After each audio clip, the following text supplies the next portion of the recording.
कि सर वर्ण, वर्ण किसे कहते हैं? भाषा की सबसे छोटी लघुत्तम इकाई है, लिखित इकाई है, इसी को ध्वनि बोल देते हैं। वो भाषा की सबसे छोटी मौखिक इकाई है, ठीक है ना, ध्यान रखिएगा। अब देखो, वर्ण के बेसिक पर तो नहीं जाएंगे, लेकिन मैं आपको बता दे रहा हूं कि वर्ण का विभाजन कैसे होता है। वर्ण दो प्रकार के होते हैं सर, स्वर भी वर्ण है और सर व्यंजन भी वर्ण ही है। स्वर एवं व्यंजन दोनों वर्ण होते हैं। महत्वपूर्ण बात, स्वरों का उच्चारण स्वतंत्र तरीके से होता है। स्वर हम पढ़ते हैं 5 प्रकार से। स्वर को कितने भागों में बांटा गया है? स्वर को 5 आधारों पर बांटा गया है। कौन कौन से आधार हैं? अब एक एक को ध्यान से समझिए, समझ लो। 2-3 सवाल हैं ये आपके। पहला है सर जीव की स्थिति के आधार पर, जीव की स्थिति के आधार पर। दूसरा है होठों की गोलाई के आधार पर, होठों की गोलाई के आधार पर, गोलाई के आधार पर। तीसरा है मुखाकृति के आधार पर, मुखाकृति के आधार पर, मुखाकृति के आधार की मुख की आकृति कैसे बनती है। चौथा है उच्चारण के आधार पर, किसके आधार पर? उच्चारण के आधार पर, उच्चारण के आधार पर। और एक है सर मात्रा काल के आधार पर, किसके आधार पर? मात्रा काल। स्वरों को बांटने के कितने प्रकार हैं? स्वरों को बांटने के प्रकार हैं 5। सबसे पहले जीव की स्थिति, कि सर जीव की स्थिति के आधार पर स्वरों को जो बांटा जा रहा है ना, मैंने यहां लिखा है जीव की स्थिति। एक होते हैं सर अग्र स्वर, कितने? अग्र। एक होते हैं सर जिसका नाम है मध्य स्वर, एक होते हैं सर जिसका नाम है पश्च स्वर। मध्य स्वर, अग्र स्वर, अग्र स्वर के अंतर्गत समानता क्या समझना है कि अग्र स्वर छोटी ई बड़ी ई, इससे ही बनती है छोटी ए बड़ी ई, और री से ऋषि को भी इसमें रख दिया। मध्य स्वर जीव के बीच वाले भाग से बोला जाता है। पश्च स्वर से जितने भी बच गए सभी डाल दो इसी के अंदर, बड़ा आ, छोटा ऊ, बड़ा ऊ और छोटा ओ, और सर यहाँ पर बड़ा ओ, ठीक है ना, अच्छी बात है। मैं सर होठों की गोलाई के आधार पर दो, एक है सर जिसका नाम है वृत्ताकार और एक है सर जिसका नाम है अवृत्ताकार, ठीक है ना, वृत्ताकार और अवृत्ताकार। इंपॉर्टेंट बात यहां पर है क्या कि वृत्ताकार के अंतर्गत सर हमें रखने हैं छोटा ऊ, बड़ा ऊ, इनसे बनने वाले छोटे ओ और बड़े ओ, जिनके उच्चारण में होठ गोल हो जाते हो। अवृत्ताकार बचे हुए स्वर, ठीक है ना, 11 में से जितने भी स्वर बचे हैं सभी यहां पर आ गए। मुखाकृति का सबसे बेहद इंपॉर्टेंट, कि सर मुखाकृति का 4 भेद हैं। एक का नाम है सर संवृत, एक का नाम है सर संवृत, एक का नाम है अर्ध संवृत, एक का नाम है सर विवृत और एक का नाम है अर्ध विवृत। एक का नाम क्या है? एक का नाम निकल कर आता है सर विवृत और एक का नाम है अर्ध विवृत।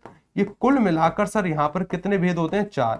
अब देखो इन 4 भेदों में क्या है समानता समझिए। समृद्ध जहां पर मुखद्वार नाक के बराबर खुलता हो। एक तो सर यहाँ पर कौन से हो जाते हैं कि सर छोटी ई बड़ी ई, छोटा ऊ बड़ा ऊ, 4 स्वर और एक री से ऋषि भी यहाँ पर आ जाता है, ठीक है ना, जिनके उच्चारण मुखद्वार नाक के बराबर खुलता है। अर्ध समृद्ध सर छोटी ए और बड़ी ए का प्रयोग होता है। विवृत में सर बड़े आ का प्रयोग होता है। अर्ध विवृत में सर यहाँ पर छोटे आ के साथ बड़ी ए और बड़े ओ का प्रयोग होता है। मोस्ट इंपोर्टेंट सवाल है, ठीक है ना। विवृत का मतलब जहां पर मुखद्वार पूरा खुल जाता हो, अर्ध विवृत जहां पर पूरे से थोड़ा सा कम खुलता हो, समृद्ध जहां पर मुखद्वार ना के बराबर खुलता हो, अर्ध विवृत मतलब अर्ध समृद्ध जहां पर ना से थोड़ा सा ज्यादा खुल जाता हो। उच्चारण के आधार पर 2 भेद है। एक है सर जिसका नाम है अनुनासिक स्वर, और एक है सर जिसका नाम है निरानुनासिक स्वर, ठीक है ना, निरानुनासिक। इंपॉर्टेंट बात, अनुनासिक सर ऐसे कोई भी स्वर जिनके उच्चारण में समानता नाक से भी वायु बाहर आती हो। कोई भी स्वर जिसके ऊपर अगर आप अनुस्वार का प्रयोग करोगे या चंद्र बिंदु का प्रयोग करोगे सर, वहां पर इसका प्रयोग हो सकता है।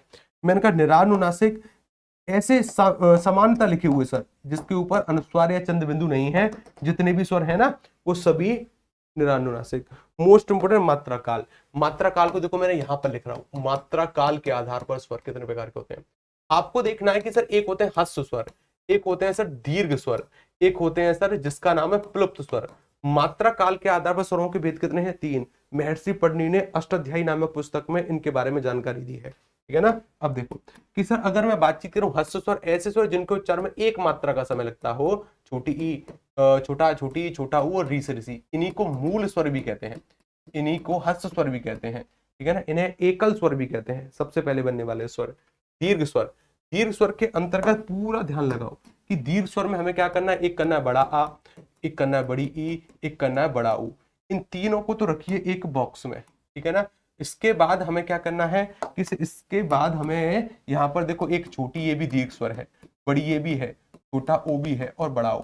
सर आपने इन तीन को एक में क्यों रखा? भाई इन तीन में से इन तीनों का नाम है सजातीय स्वर, कहते हैं इनको सजातीय स्वर, जो समान समान को जोड़ने से बने हैं। इन्हें कहते हैं विजातीय स्वर, इन्हें क्या कहते हैं, विजातीय स्वर। इंपोर्टेंट, ये अगर आपको दीर्घ स्वर से कोई ऐसा सवाल आता है ना कि हमें बताइए दीर्घ स्वर क्या है, दीर्घ स्वर, दीर्घ स्वर अगर उसने ऐसे पूछा कि बताइए ये दीर्घ स्वर है, ये दीर्घ स्वर है, ये दीर्घ स्वर है कि ये दीर्घ स्वर है, तो उत्तर क्या होगा? तो प्रायोरिटी पर हमें, ये सभी के सभी दीर्घ स्वर है, लेकिन फिर भी उसने पूछा है दीर्घ स्वर कौन सा है, तो हमें प्रायोरिटी पर इन्हें उत्तर करना है कि ये है दीर्घ स्वर। सबसे पहले ये बना था, ठीक है ना। यानी इनमें से और इनमें से दीर्घ स्वर में कंपटीशन होना तो हमेशा बाजी ये मारते हैं जो समान समान को जोड़ने से बने हैं, वो उत्तर होगा दीर्घ स्वर। हालांकि सभी हैं दीर्घ स्वर, 7 होते हैं, 4 वो हैं, 7 ही हैं, कुल मिलाकर 11 स्वर हैं, लेकिन पहले क्या होगा, पहले वो होगा दीर्घ स्वर, ठीक है ना। ये जो बॉक्स में बंद है क्लुप्त स्वर, इसका आम बोलचाल की भाषा में प्रयोग नहीं होता, इसका प्रयोग किसी शब्द को लंबा खींचने में, बोलने में होता है। जैसे मैंने कहा, मैंने ये कह दिया कि अगर मैं कहता हूं आपसे कि भाई किसी शब्द को लंबा उच्चारित करना हो, जैसे दशरथ जी बोलते हैं हे राम, हे राम, जब राम जी को वनवास हो जाता है तो, ठीक है ना। ओम में लिख नहीं सकता यहाँ पर, क्योंकि ओम जो ध्वनि है ना कुछ व्याकरणों के द्वारा प्लुप्त के अंतर्गत नहीं आती, तो मैं उसका प्रयोग नहीं करूंगा। इसका प्रयोग होता है किसी भी शब्द को लंबा खींचने में, दूर खड़े व्यक्ति को बुलाने में। कोई व्यक्ति है जो कि आपसे बहुत दूर खड़ा है, तो आपने उसको आवाज लगाई, अरे रामू इधर आ, तो इस वाले रामू को आपने लंबा खींचा, अरे रामू। अच्छा, आपने बोला हे राम, तो सर यहाँ पर राम को लंबा खींचकर बोला। किसी भी शब्द को लंबा खींचने पर बोलने में इसका प्रयोग होता है। ये तो रही सर स्वर की कहानी। छपने वाले सवाल हैं ये, स्वरों से इनसे बाहर कोई सवाल नहीं बनता। स्वरों को बांटने के 5 आधार हैं, जीभ की स्थिति, होठ की गोलाई, मुखाकृति, उच्चारण और मात्रा काल, जो कि ऊपर लिखा है। वर्ण पर आओ, ठीक है ना, सॉरी व्यंजन पर आओ। देखो यहाँ पर समझो, एक दो बातों को ध्यान से समझो कि सर व्यंजन की संख्या करनी है 33, कितनी है 33। ऊपर से लिखना शुरू करता हूं। सर एक व्यंजन होते हैं जिन्हें हम कहते हैं स्पर्श व्यंजन। क्या कहते हैं? स्पर्श व्यंजन। स्पर्श व्यंजनों की जो संख्या सर निकल कर आती है, ये आती है 25। ये सर का से शुरू होते हैं और मां तक निकल कर आते हैं, ठीक है ना, ठीक है। अच्छा, मैंने आपसे कहा कि मुझे बताइए कि अगर मैं ऐसे पूछूं कि मूल स्पर्श व्यंजन कितने हैं, तो मूल स्पर्श व्यंजन के तहत आपको जो उत्तर करना है वो करना है 16। 16 मतलब कि सर यहाँ पर ना क्या क्या होगा, एक तो नासिक के वर्ण नहीं आएंगे। नासिक मतलब कि सर एक तो सर यहाँ पर नासिक्यों को हम सम्मिलित नहीं करेंगे। नासिक के मतलब संख्या में 5 होते हैं। कैसे? का वर्ग का सबसे अंतिम बिंदु अंगा, का वर्ग का य, टा वर्ग का ड, ठीक है ना, ता वर्ग का ना और पा वर्ग का म, ये नासिक होते हैं और ये नासिक ना मूल स्पर्श व्यंजन नहीं होते। इसके साथ अगर मैं आपसे ये कहता हूं कि जो हमारे स्पर्श संघर्षी भी व्यंजन कुछ होते हैं, स्पर्श संघर्षी ऐसे वर्ण जो कि स्पर्श व्यंजन है लेकिन उनमें संघर्ष करना पड़ता है, ये चा वर्ग हो जाता है। च, छ, ज, झ। अइया नहीं होता क्योंकि अइया तो नासिक हो जाता है। तो ये 5 वर्ण और ये सर हमारे 4 वर्ण, इन 9 को जब हम 25 से कम करते हैं ना तो मूल स्पर्श वर्णों की संख्या आती है 16। इसके बाद सर आ जाते हैं अंतःयस्त व्यंजन। कौन से व्यंजन आ जाते हैं? एक व्यंजन आ जाते हैं सर जिनका नाम है अंतःयस्त व्यंजन, और एक व्यंजन आ जाते हैं सर जिनका नाम है ऊष्म व्यंजन। अंतःयस्त में य, र, ल, व सम्मिलित होते हैं। ऊष्म में सर यहाँ पर सीटी वाला सा, षटकोण वाला सा, सवाल वाला सा, हा से आती है। इन्हें हम कहते हैं ऊष्म व्यंजन, ठीक है ना। अच्छा, सबसे महत्वपूर्ण बात कि अगर मैं यहाँ पर बातचीत करूं, ये जो दोनों वर्ण है ना ये तालु के द्वारा बोले जाएंगे, ध्यान रखिएगा। ये जो दोनों वर्ण है ना ये मूर्धा के द्वारा बोले जाएंगे, ध्यान रखिएगा। ये जो दोनों वर्ण है ना ये दोनों वर्ण दंत के द्वारा बोले जाएंगे। ये जो वर्ण है ये सर दंत के साथ ओष्ठ को जोड़ने से बोलता है, ये दंत ओष्ठ वर्ण होता है और ये कंठ से उच्चारित होता है। और कंठ में भी मुख के अंदर एक तालु, एक छोटी सी तालु कह रहा हूं, एक कौवा लटका हुआ है, छोटी सी टुपली। कौए को संस्कृत में काकल्य कहते हैं, तो सर इसको काकल्य, इसका उच्चारण कंठ के द्वारा होता है, ध्यान रखिएगा। ठीक, मोस्ट इंपोर्टेंट बात। अगर मैं आपसे ऐसा कहूं, हालांकि कुछ विद्यार्थियों को रटा हुआ है, ये जो दोनों वर्ण है ना, ये दोनों कहलाते हैं अर्धस्वर। अर्धस्वर क्यों? इनको बोलने में ना कोई भी संघर्ष नहीं करना पड़ता, इन्हें संघर्षहीन भी कहते हैं।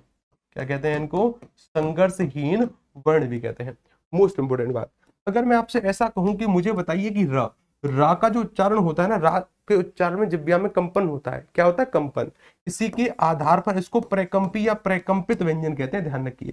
अगर मैं इस ला की बात करता हूँ, ला, तो ला के उच्चारण में ना जीभ दांतों को छूने पहुंचती है ऊपर, दांतों को छूने जाएगी, दांतों को छूने के चक्कर में क्या होगा, मुंह के अंदर हवा बनेगी, हवा बनकर मुंह अगल बगल से बाहर हवा आती है, अगल बगल से आती है। अगल बगल को संस्कृत में सर पार्श्व कहते हैं। इसी आधार पर इस वाले व्यंजन को कहा जाता है पार्श्विक व्यंजन। क्या कहते हैं? पार्श्विक व्यंजन। इंपोर्टेंट सवाल है।